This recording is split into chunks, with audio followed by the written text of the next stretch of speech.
buenas noches, ¿cómo están? Bienvenidos a una emisión más de Nunca te han espantado.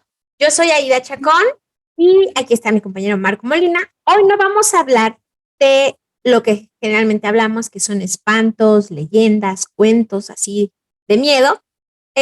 Vamos a hablar de algo más acerca de los memes, porque también tienen mucho que ver con la tradición oral. Y bueno, eso se los vamos a explicar a lo largo del programa. Así que por favor, no se pierdan esta transmisión, escúchenla completa. Ya saben, tenemos una versión en video aquí en YouTube y también tenemos nuestro canal de Spotify, entonces nos pueden seguir por ambos canales. Y entonces, ahora sí, Marco, bienvenido. Buenas Sí, tardes, noches, ¿cómo estás? bien. Hola, Ida. Sí, soy Marco Antonio Molina y bien, nos vamos a salir, como comentas tú, un poco de la línea, no vamos a hablar de espantos ni nada que nos dé miedo, pero vale la pena por el tema que escogimos para este día, pues mencionar y relacionarlo con la tradición oral. Entonces, eso es lo que vamos a hablar. Recordemos que además la intención del canal, como mencionas tú, el canal de YouTube, de la página de Facebook y de Spotify, pues es hacer un análisis, ¿no? Es hacer un análisis, no es nada más contar historias de miedo, que de repente hay mucho de eso en la red, sino hacer un análisis de lo que implica, lo que está circulando, lo que nos encontramos todos los días y que es parte de una cultura popular o de una cultura tradicional. En este caso creo que vamos más, bueno, estamos de los dos lados, un poco de la cultura popular y la tradicional. Entonces, no sé si quieres tú comenzar con algo más. A ver, ya entrados en esto. Pues sí, solamente que a pesar de que los memes son algo relativamente nuevo, digo relativamente nuevo porque no son totalmente actuales, pero pues el Internet y la popularidad del Internet y de los dispositivos móviles y de las redes sociales ha hecho que se popularicen aún más. Sin embargo, no son algo súper reciente, ya tienen sus añitos, ¿no? Ya tiene su historia, el meme, pero pues esto también es considerado ya pues algo que se puede analizar desde una perspectiva de tradición oral. Eso es lo que nosotros tenemos que tomar en cuenta porque pareciera que solamente es un recurso como lúdico de tantos que existen en Internet, pero dice mucho más, ¿no? Dice mucho más de nosotros como individuos, como sociedades, y yo creo que vale la pena analizarlo para también desenmascarar como estas ideas, a lo mejor pueden estar ahí, que han estado ahí desde hace muchísimo tiempo, pero que se visten de otra forma. Me parece que también es importante señalar que esto es una especie de reformulación eh, y de adaptación al contexto actual. Entonces, bueno, Marco, si quieres empezar con algunos ejemplos o no sé, algo más que quieras mencionar. Bueno, sí, tal vez deberíamos empezar por explicar de dónde viene la palabra, ¿no? Ujú. Que la palabra es una combinación. eh, Hay un señor que es el que nombra por primera vez en 1976 la palabra, la crea. Es un neologismo, por lo tanto, que combina dos conceptos, el de ¿En qué año gene dijiste, o Marco? Perdón, ¿en qué año? 76. Justo, es como para más o menos mencionar dónde está esa palabra y a lo que, para reiterar la idea esta de que no es algo nuevo, nuevo, nuevo. No. Y Adelante. bueno, entonces es la combinación de dos conceptos. Por un lado, de gene o en inglés gen, ¿no? Que es esa parte de la célula donde está la información, nuestro ADN, que es el que permite la reproducción de la célula, ¿sí? Y también la combinación, por el otro lado, de memoria, ¿sí? De lo que tiene que ver con la memoria y por lo tanto la palabra lo que quiere decir es que es una unidad de información que es capaz de reproducirse a sí misma o que es capaz de transmitir una idea y es una unidad porque es una idea sencilla, pequeña, pero esa sencillez hace que se vuelva fácil de reproducir, que es un poco lo que sucede cuando decimos que algo se vuelve viral. Ya es muy común decir eso, se volvió viral. Sí, claro, porque se reproduce de esa manera, ¿no? Es una reproducción que Exponencial. exactamente. Entonces, ese es el concepto. Ahora, decías tú, bueno, no es un concepto nuevo. No, no es un concepto nuevo. Tan no lo es que incluso hay memes que hablan o se ríen de eso, se burlan de eso, ¿no? De repente hay memes que dicen, claro, los memes de cuando no había computadoras,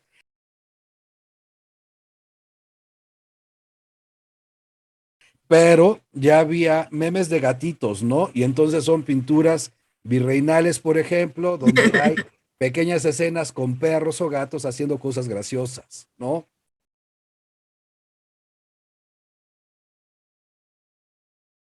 Y son pinturas reales, ¿sí? Claro, Pero que ya se identifican como memes porque es eso. Ahora, hay algo que también quiero señalar y ya te doy la palabra. claro. Porque decimos, bueno, sí, el meme tiene que ver con la literatura tradicional, pero aparentemente eso es contradictorio, porque una de las características del meme es que es visual y que puede no tener texto. Entonces, si no hay texto, ¿cómo tiene que ver con la literatura tradicional? Yo creo que ahí la relación está no porque el meme sea un elemento de la literatura tradicional, sino porque tiene la misma función y ha llegado a sustituir géneros de la literatura tradicional. Y por ahí creo que eso lo puedes explicar tú. Sí, justamente para allá iba como el comentario, ¿no? Sustituye géneros de la literatura tradicional. Yo considero que esa sustitución es con los refranes.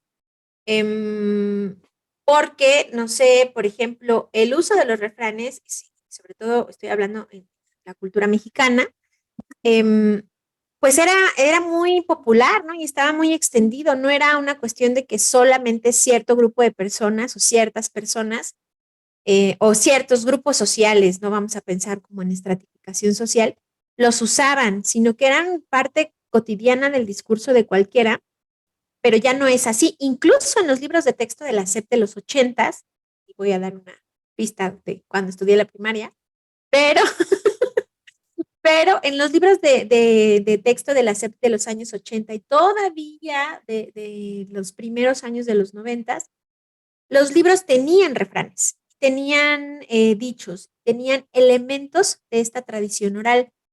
Posteriormente, con una de las reformas educativas, que si mal no recuerdo, fueron ahí por el 94 con Salinas, se eliminó todo ese contenido de los libros.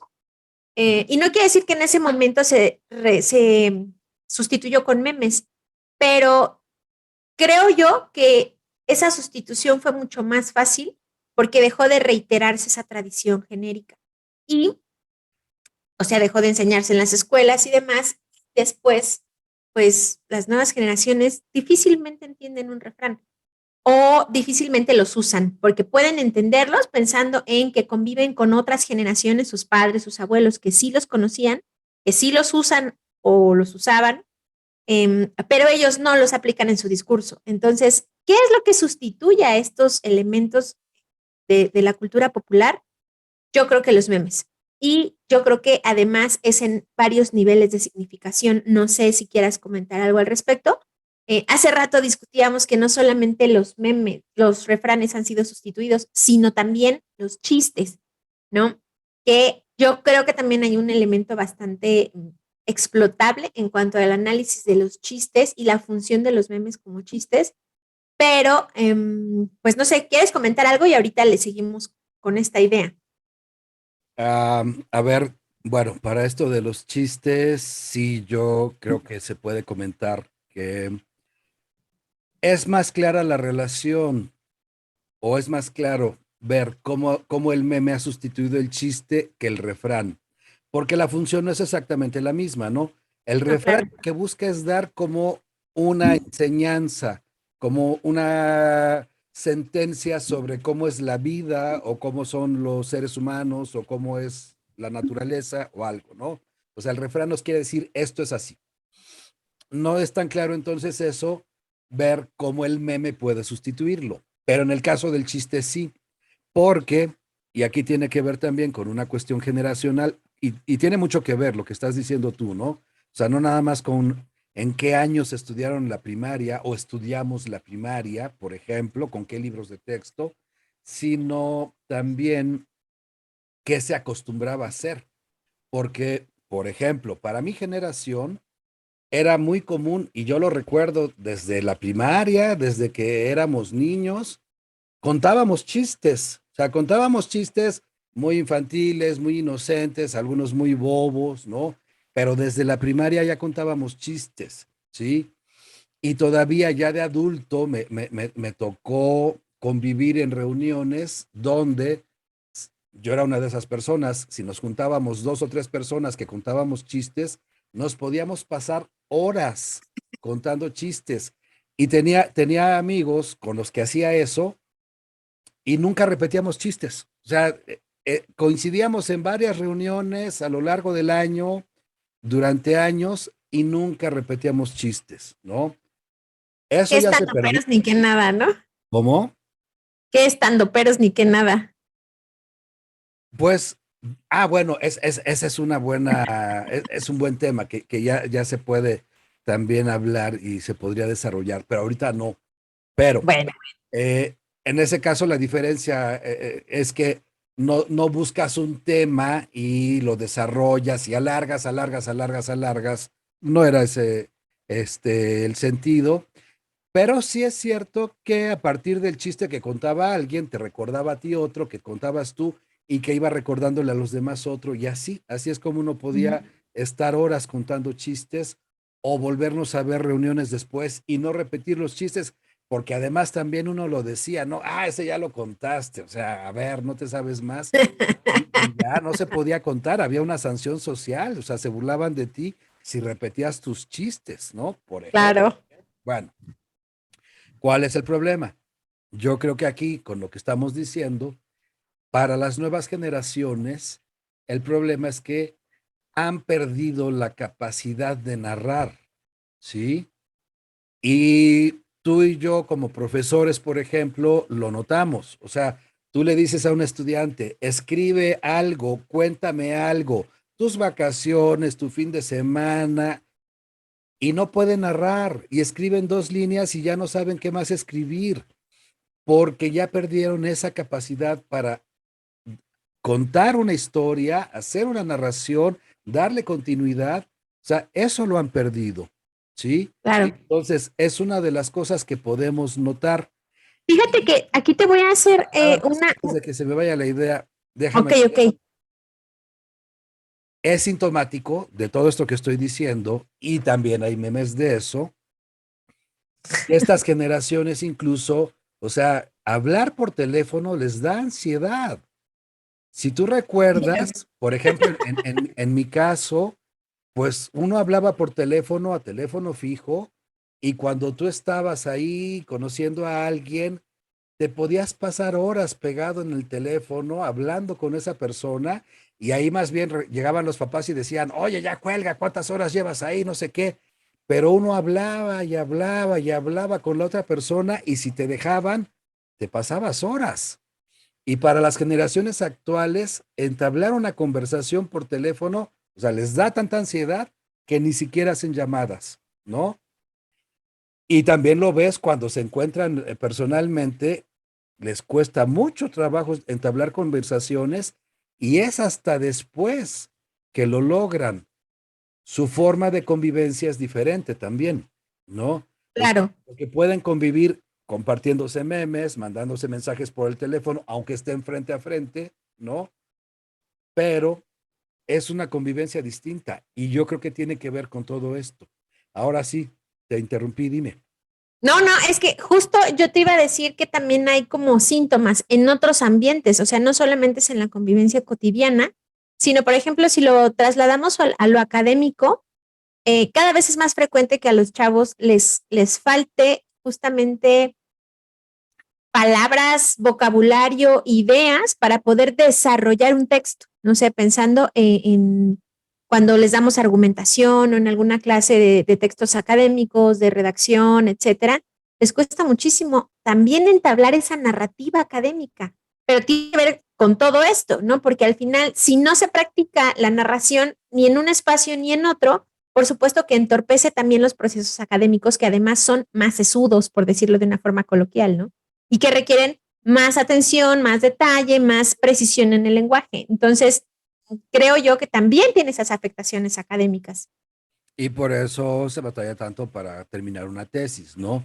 Y se Ujú, buscan otras exacto. formas de titulación que impliquen no tener que escribir tanto, sino sustituirlo por otras cosas que puede tener razón, ¿eh? Yo no digo que no, puede tener razón. O sea, puede haber otros mecanismos para demostrar un conocimiento y unas habilidades que no necesariamente impliquen escribir un texto largo, ¿no? Entonces, bien, en ese sentido, bueno, puede ser una modernización necesaria también, pero obviamente es lógico pensar que a estas generaciones les cuesta más trabajo escribir un texto de 100 cuartillas si tienen tantos problemas para desarrollar sus ideas y escribir, narrar, contar con, incluso con detalle, ¿no? Porque de repente, o sea, a quienes somos padres nos pasa que le preguntamos al hijo o hija, ¿cómo te fue? Bien, pero cuéntame, ¿qué hiciste? Nada, lo de siempre. Y ya, y no te pueden contar con detalle, ah, pasó esto, fui acá, vi esto, vea. O sea, por ejemplo, ¿no? Sí. Sí, sí, sí, sí, te entiendo. Bueno, yo tengo una hija muy, muy parlanchina, entonces esas cosas no pasaron con ella. Pero yo creo que también es una práctica cotidiana que hemos tenido desde que ella era muy pequeña, porque yo hablaba todo el tiempo con ella, ¿no? Entonces, por ahí le pegué esa costumbre de hablar mucho, pero sí me doy cuenta, porque también ella se desespera cuando alguien no habla con la misma fluidez o Sí, nota cuando compañeros de ella no hablan con la misma fluidez y se desespera. no, sí, sí, sí lo he notado. En el caso de tu hija lo he notado, ¿no? Que me ha llegado a decir, ay, ustedes no hablan, ¿no? O sea, se sorprende que, bueno, pero además también lo sufre mi mamá, por ejemplo, porque igual también ella de repente quisiera hablar, hablar y hablar. Sería feliz con ustedes, por ejemplo, pero con los dos hijos varones que tiene, sufre mucho porque no hablamos igual, Sí, ¿no? Pero sí, bueno, claro. es otro asunto. Regresemos a los memes. Regresemos a los memes, por favor. ¿Qué quiero decir de los memes? No sé por dónde quieras empezar tú, pero yo tengo también, por ejemplo, hay algunas cuestiones. Cuando me decías que no quedaba tan clara la función de, o sea, más bien que no quedaba tan clara cómo, la forma en la cómo los refranes, o más bien, sí, los refranes son sustituidos por el meme.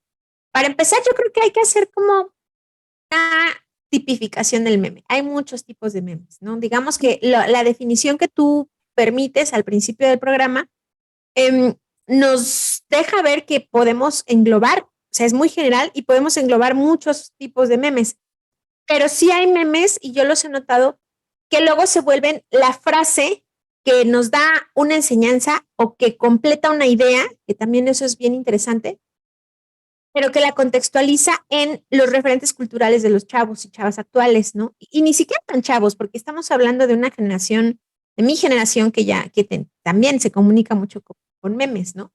Entonces, vemos como estas frases hechas también, que se vuelven estas frases formulaicas, y sustituyen también dichos y refranes, no solamente refranes. No todos los memes, por supuesto que no, pero hay algunos que sustituyen porque justamente se vuelven esta muletilla, vamos a decirlo así, en la que se recarga el discurso, ¿no? Para enfatizar algo, ejemplificar algo, mostrar algo, y también explotan mucho la sátira. Entonces, yo creo que no podemos generalizar y pensar que todos los memes han sustituido a los refranes, pero sí dentro del universo de memes hay una categoría que puede considerarse la que sustituye a los dichos y a los refranes. También creo que el meme, pensado así como esta unidad cultural, nos permite hacer un análisis semiótico de los valores de una sociedad. Y esta discusión, por supuesto que también es muy actual, ¿no? Es muy, muy actual ver estas discusiones donde dicen, ay, pero es que solo es un chiste. Pero yo creo que tenemos mucho que decir, incluso desde la tradición, de lo que es el humor y para qué se utiliza el humor. Entonces, yo creo que todavía nos puedes decir mucho. Pero sí, no nada más el meme tiene que ver con valores, incluso las leyendas, lo hemos hablado. O sea, una sociedad más conservadora cuenta cierto tipo de historias donde te van señalando cuáles son las conductas aceptadas y cuáles no, por ejemplo, ¿no? El meme en ese sentido tiene también esa función. O sea, Por supuesto, moralizante total en muchos aspectos también, ¿no? exacto. Y aquí hay una característica que quiero retomar de lo que estás diciendo. Tú dijiste formulaicos, los memes pueden ser formulaicos. Sí, es cierto. Yo llamaría más bien esquemáticos, ¿no? En el sentido de que hay una estructura, un esquema que se repite. Y es lo que encontramos cuando un meme eh, se, se pone de moda y entonces se utiliza mucho la estructura y sobre eso se van haciendo cambios, ¿no? Pensemos en ejemplos muy conocidos. El meme del gatito que está sentado detrás de una mesa y una mujer le está gritando, ¿no? O sea, sobre ese meme se han construido tantas variaciones de lo que la mujer le reclama y de lo que el gato contesta, pero porque corresponde a un esquema. La mujer le reclama, tú me prometiste algo que es positivo, y el gato da una respuesta que es una salida fácil, un escape tramposo de lo que pudo haber prometido, ¿no?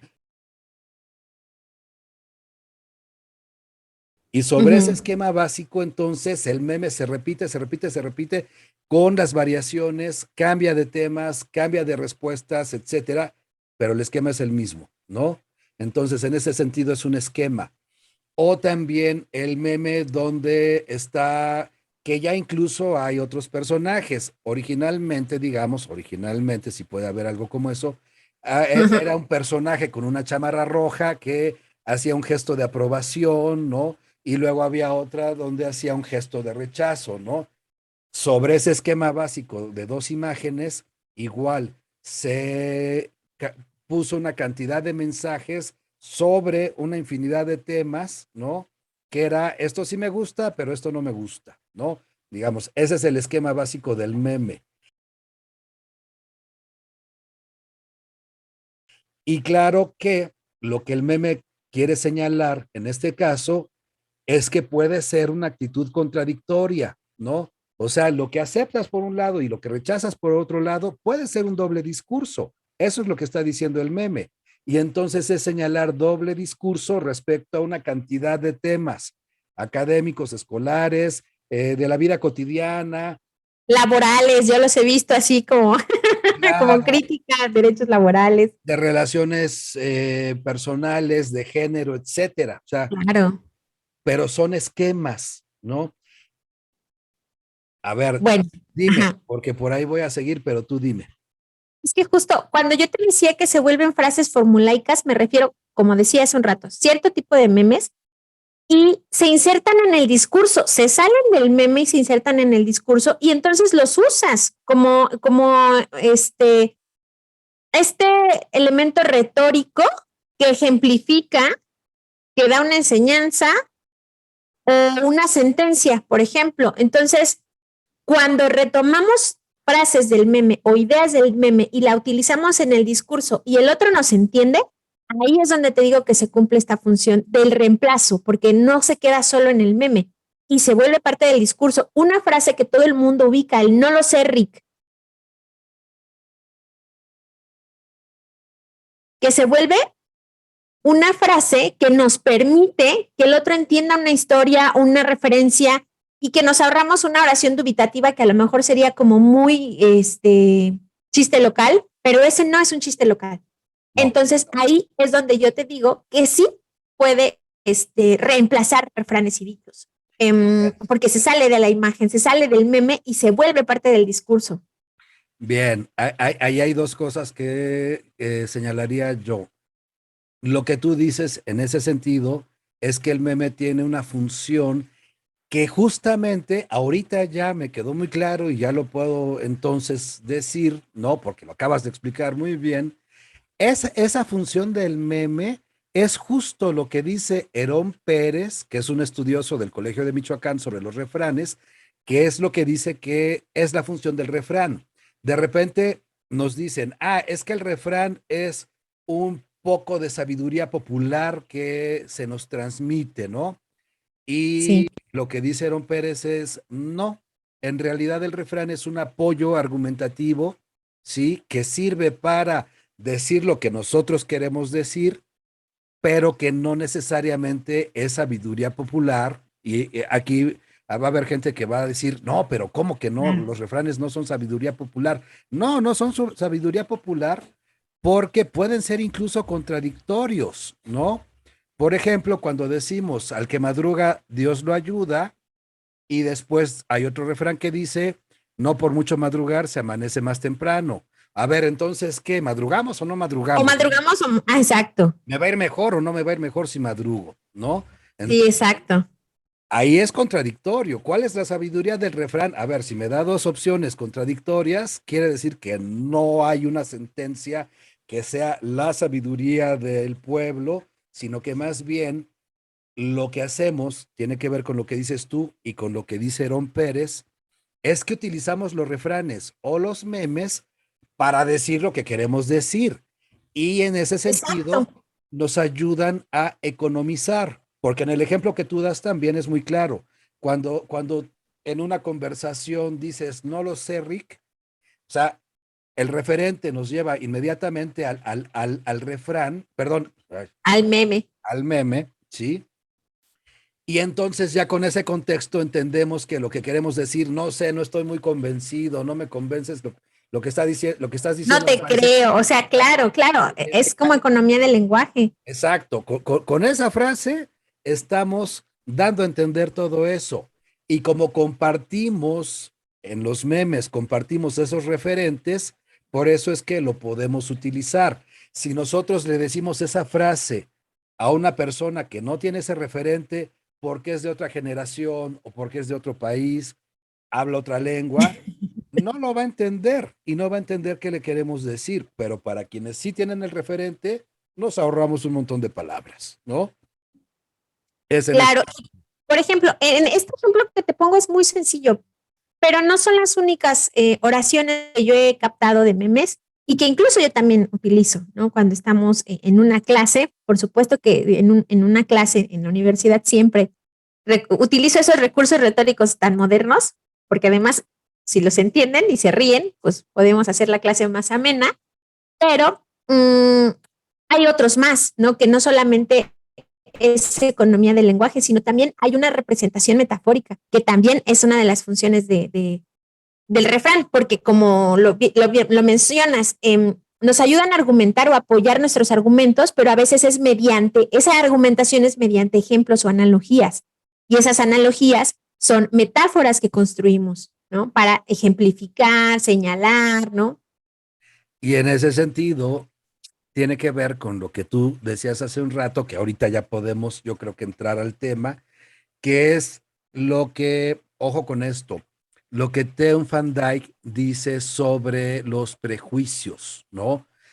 Él que habla del análisis del discurso y que señala cómo en el discurso se cuelan la discriminación por diferentes razones y los prejuicios, al final estamos viendo esos prejuicios, cómo se expresan por medio del discurso. Lo que dice Van Dyck es que los prejuicios tienen una función cognitiva. ¿Qué quiere decir eso? Que nos ahorran pensar. O sea, porque si Claro. nosotros tenemos una imagen sobre cierto grupo social y decimos, claro, lo que pasa es que es de tal grupo social, nos estamos ahorrando pensar cómo es la persona. O sea, ese es el prejuicio. Cuando yo me entero que es de tal grupo social, el que uno quiera pensar, ya entonces puedo sacar una serie de conclusiones. Entonces es así, no le gusta esto, seguro que no sabe esto, ¿sí? Esa es la función cognitiva del del El prejuicio prejuicio. y que se expresa de la misma manera por medio de los memes, ¿no?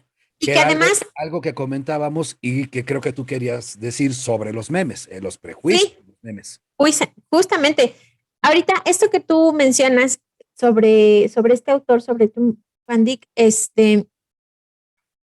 nos muestra también que cuando nosotros nos ahorramos pensar, muchas veces las ideas más perjudiciales y súper conservadoras, ultra conservadoras en una sociedad, encuentran campo fértil para reproducirse de manera exponencial. Entonces, digamos que eso también es peligroso, porque al ahorrarnos pensar, no cuestionamos eso que estamos viendo en una representación gráfica a través de un meme.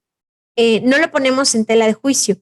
¿Cuáles son los memes que yo podría poner como ejemplo para mostrar estos prejuicios? Los clásicos, porque ya son clásicos, memes de Shrek y de Fiona,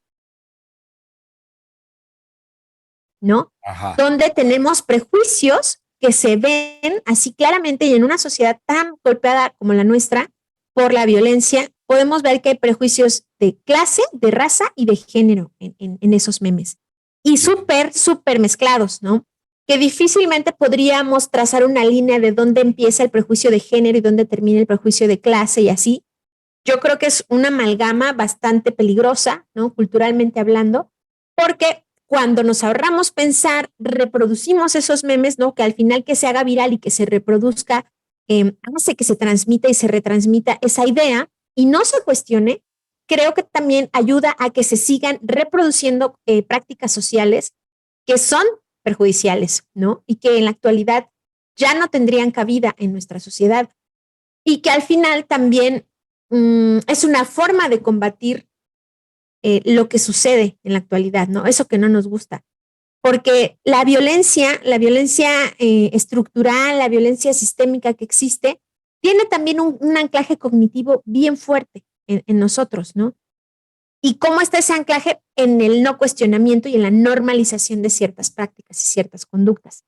Entonces, a mí por eso se me hace como un meme que para nada es inocente, o memes que no son para nada inocentes y que se disfrazan de discursos, reproducciones casi infinitas de, discursos de odio.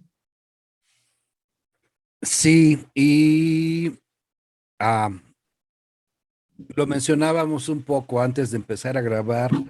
Decías tú, bueno, es que el meme puede ser muy complejo. Sí, sí puede ser muy complejo. Y también puede ser muy sutil, porque lo que sucede, yo te decía antes de que entráramos a grabar, porque ahí teníamos una pequeña polémica que preferimos traer para la grabación, es que el mensaje del meme puede ser sutil de tal manera que alguien no se da cuenta que cuando está compartiendo un meme, está compartiendo un prejuicio, ¿sí? No se da cuenta porque lo tenemos muy normalizado, ¿no? Y en esos memes que tú mencionas de Shrek y de Fiona, de repente, pues se nos hace muy normal, ¿no? Identificar a Shrek y a Fiona, así como son caracterizados por medio de la ropa, por lo que están diciendo, como parte de un grupo social. Ahí está la visión clasista, pero no falta gente que dice, pero es que así son, o sea, es que ese grupo de gente así son, ¿no? Y no se da cuenta de eso, o sea, piensa que está haciendo un chiste sobre algo que es real, porque la realidad así es. Que es una verdad absoluta, ¿no? O sea, exacto, que no es una interpretación de la realidad, sino Exacto, la realidad. Y es ahí donde está una parte enorme del problema. exactamente, porque ahí es donde entra el prejuicio, pero que hay gente que no lo nota, ¿no? Porque lo tiene tan internalizado que no se da cuenta de que ahí hay un prejuicio, ¿no? Y entonces por eso pues se le hace divertido, como dices tú, ay, pues es solo un chiste, ¿cuál es el problema? Y, y se está reproduciendo el prejuicio. Y ahí es donde vemos entonces, pensando en la definición que daba al principio de lo que es un meme, ahí es donde vemos cómo ese meme tiene la capacidad de reproducirse a sí mismo como si fuera un virus, ¿no? Y ahora con el Sí, coronavirus vimos eso, o sea, los virus se reproducen a pesar de nuestra voluntad y de repente no se puede detener y se reproduce, se reproduce, se reproduce.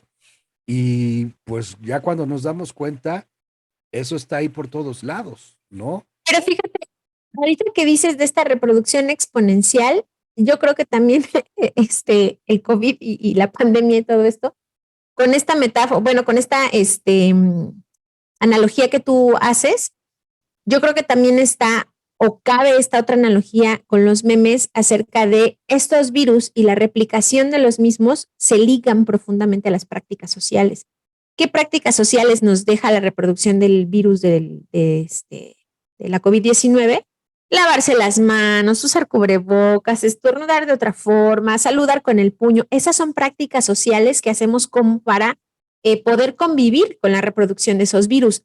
Las prácticas sociales que nosotros hacemos o que nosotros tenemos para poder convivir con estos discursos de odio están también muy arraigadas, ¿no? Desde el no te pongas esa falda, que también reproduce además una violencia de género, son estrategias que muchas veces utilizamos las mujeres para poder coexistir con estos discursos, porque son discursos de odio. Eh, y así podemos enumerar un sinfín de prácticas sociales en las que ya no se sabe qué fue primero, si el huevo o la gallina, ¿no? La práctica social o la idea que refuerza ciertos comportamientos y ciertos prejuicios y ciertas ideas violentas. Y yo creo que ahí lo que podemos decir es que el meme, igual que otros productos culturales y sociales, al final es una herramienta que puede servir para positivo, para cosas positivas o negativas, ¿no? Porque también podemos ver eso, o sea, así como hay memes clasistas, racistas que están reproduciendo esos prejuicios, también se hacen memes para combatir esos prejuicios. Entonces, también tenemos del otro lado ese discurso que trata de terminar con esa visión y que también se puede hacer a partir de memes. Y por ejemplo también, y es una práctica que ya es más frecuente cada vez, quienes dan clases a nivel secundaria o bachillerato, por ejemplo, cada vez recurren más a incorporar los memes en los ejercicios y trabajos de los estudiantes. Porque lo decías tú, claro, para el estudiante es más fácil ya pensar por memes y entonces, si yo les pido memes sobre obras literarias, por ejemplo, sobre Cien años de soledad o sobre el Quijote, etcétera,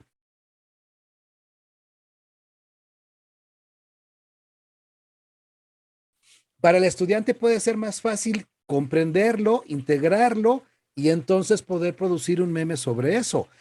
También se vuelven muy útiles en ese sentido, ¿no? Y aquí, si lo vemos en el campo político, pues el meme se relaciona mucho y yo creo que ahí más que una sustitución es integrarse o es una evolución también de la caricatura política, que tampoco es nada nueva, o sea, la caricatura No, claro que política no. viene de hace de siglos atrás, ¿no? Sí. Y que ahora ya en algún momento ya es muy difícil ver cuál es la frontera entre un meme político y una caricatura política. Ya hay caricaturistas que hacen memes, ¿no? Por ejemplo, o sea, ya su trabajo no nada más es dibujar, sino también puede ser construir un meme como se hace con montajes de fotografía, etcétera, ¿no? Entonces, también ahí esa frontera es difusa. Y pueden ser caricaturistas de derecha o de izquierda. O sea, Ah, sí, claro. al final el meme, igual que la caricatura política, es una herramienta que puede servir para expresar discursos de un lado o del otro. Sí, sí, sí, efectivamente. Fíjate que yo creo que este tema da para mucho más, porque ahorita estamos como analizando algunos puntitos, pero estructuralmente también nos da para hacer muchos más análisis que van relacionados con la tradición oral. Y no sé, o sea, yo creo que, digamos que como poniendo las líneas generales, incluso podemos hacer un análisis bastante interesante de la semiótica del meme, ¿no? ¿Qué nos dice? Yo les explicaba a mis estudiantes, por ejemplo, en una clase justamente de semiótica, vamos a analizar unos memes, ¿no? Y esos memes, ¿qué nos van a decir? Eh, y yo les decía, tienen muchos niveles de significación, muchos. Entonces tenemos que revisar lo que dice el texto, ¿no? O sea, si viene algo escrito, lo que dice la imagen, lo que representa la imagen, los elementos que vienen en esa imagen, ¿no? O sea, porque puede tener símbolos, puede tener muchos elementos, no solamente una sola imagen o un solo cuerpo, por decirlo de alguna manera, sino que puede tener varios. Y esos niveles de significación nos van a construir, y era ahí donde yo te decía de que el meme es complejo, nos va a construir un mensaje complejo que a lo mejor no todo el mundo puede decodificar, y que de ahí viene lo peligroso de que se hagan virales ciertos temas o ciertos memes, ¿no? Yo siempre digo palabra peligroso porque culturalmente afecta, como les decía, ¿no? Las prácticas sociales y la discriminación y los prejuicios y demás, por supuesto que siempre son en detrimento de la sociedad. Pero ahí vemos que un mensaje complejo se viraliza cuando a lo mejor no todos tenemos la capacidad de decodificarlo. Claro, sí, porque también que seamos usuarios habituales de las redes sociales y que estemos viendo memes todo el tiempo, no necesariamente nos hace o nos capacita para decodificar mejor esos memes. O sea, podemos quedarnos, igual que puede suceder con otras actividades, nos podemos quedar muy en la superficie, ¿no? Y todo Por el día supuesto. vemos memes y todo el día compartimos memes y puede ser que nunca lleguemos a profundizar o a reflexionar seriamente sobre lo que estamos compartiendo, ¿no? Claro. Y ahí hay un muy buen objeto de estudio para el análisis del discurso, porque eso también es discurso. Claro. Entonces, ¿no? Yo creo que es bien importante mencionar eso. Eso también es discurso, eso también es texto, aunque sea solo una imagen, eso también es texto. Y también hay que darle como ese tratamiento. Bueno, no sé, Marco, ¿quieres agregar algo más? No, no, yo creo que ya que con esto cubrimos el tema para empezar. Siempre, Para empezar, es una introducción breve esto. y siempre decimos, bueno, queda pendiente para que podamos en otro momento continuar. Yo creo que vamos a continuar muchos temas, no, no son promesas que hacemos al aire. Yo creo que sí, en algún momento empezaremos a retomar esos temas, pero no, yo creo que ya podemos hoy terminar y pues si invitas a que nos sigan y se suscriban en nuestras redes sociales. Claro que sí. Bueno, pues entonces, esta es una emisión más de Nunca te han espantado. En esta ocasión no hablamos de espanto, sino hablamos de el meme.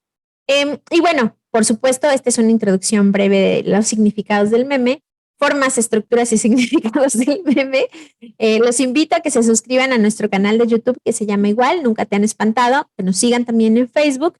Recuerden que tenemos un canal de Spotify que también les puede gustar. Para quienes no tengan chance de ver un video, pueden escucharnos. Estamos ahí en el spot igual como Nunca te han espantado. Y bueno, me dio mucho gusto estar con ustedes y yo soy Aida Chacón. Muchas gracias.